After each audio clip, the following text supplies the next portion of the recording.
Dites-moi, c'est dans quel évangile nous sommes aujourd'hui, au 21e siècle, là, où nous cherchons l'approbation de tout le monde? Dites-moi, est-ce l'évangile que les apôtres ont prêché hier, ce qui leur a valu ces persécutions? Quel est cet évangile qui s'accommode aux païens? C'est-à-dire ils sont à l'aise même quand ils entendent cet évangile aujourd'hui, l'évangile de Jésus. Tout le monde est à l'aise.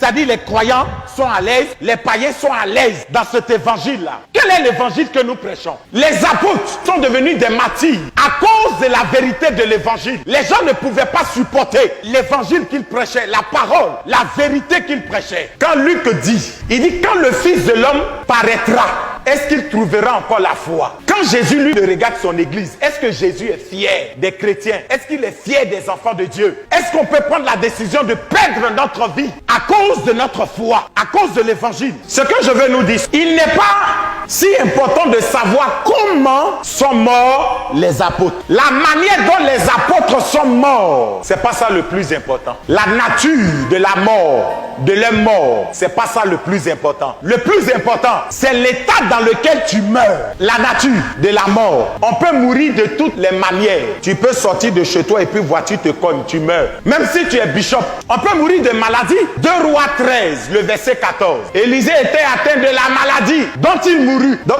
Élisée est mort de quoi? De maladie. Donc la nature de la mort importe peu. La mort ne prévient pas. C'est pourquoi pendant que tu es vivant, tu dois te préparer à la rencontre de Dieu. Et comme nul ne connaît le moment, nul ne connaît l'heure, nous devrons être prêts à tout moment. Écoutez, quand nous venons à l'église, nous ne venons pas pour posséder la terre. Nous ne venons pas pour posséder le monde. Mais nous venons nous préparer à aller rencontrer le Seigneur. Si le Seigneur veut, il te donne le mariage. S'il veut, il ne te donne pas. Excusez-moi de vous décevoir ce matin. Il y en a qui vont prier jusqu'à...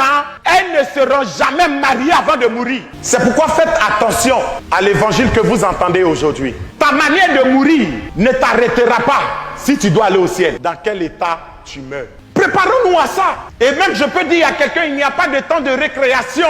Il n'y a pas de temps de repos pour nous, enfants de Dieu. Nul ne connaît le moment. Nul ne connaît l'heure. Nul ne connaît l'avènement de Christ. Nous devons être toujours prêts. Quand je me lève le matin pour aller au travail, je suis prêt. Si en cours de route, la mort se présente à moi, gloire à Dieu. Nous devons comprendre ça, bien-aimés, pour sortir de nos amusements. Mais aujourd'hui, on veut qu'on nous dise ce qui est bon. Oui, on te dira ce qui est bon, ce que tu veux entendre. Mais ça t'aidera en quoi? Pourquoi les apôtres ont accepté de mourir? Sachant que ce qui les attendait était des choses atroces. C'est-à-dire qu'ils allaient mourir par des morts atroces. Mais pourquoi ils ont accepté quand même? Parce qu'ils ont cru en la mort et en la résurrection de Jésus. S'ils n'avaient pas une confiance de la résurrection de Jésus, de la vérité, de la prédication de Jésus, ils ne seraient jamais donnés à la mort. Mais c'est parce qu'ils avaient cette certitude-là qu'ils ont accepté de payer le prix, qu'ils n'ont pas pu renier leur foi. Il y en a qui sont licenciés, ils ne marchent plus avec Jésus. Il y en a qui ont perdu de l'argent, même une forte somme, ils ont renié la foi. Parce que le plus souvent, la question qui revient, Jésus, où étais-tu? Pourquoi n'as-tu pas empêché cette situation-là de m'atteindre, de me fragiliser? Je suis découragé, je suis déçu. Quelle est ta foi? On dit eux, ils sont morts pour leur foi. Ils sont devenus des martyrs. Il y en a, on a coupé les têtes. Comment ils sont morts, ces apôtres? En défendant leur foi, en défendant Christ en eux. Souvent, on renie la foi sans le savoir. Jusqu'à où peux-tu aller pour défendre ta foi? Qui a dit que quand on marche avec Jésus, on aura tout ce qu'on veut? Quand nous venons dans la maison de Dieu, c'est pour nous préparer à aller à la rencontre du Seigneur. Si l'Éternel veut, il fait de toi l'homme le plus puissant, la femme la plus puissante au monde.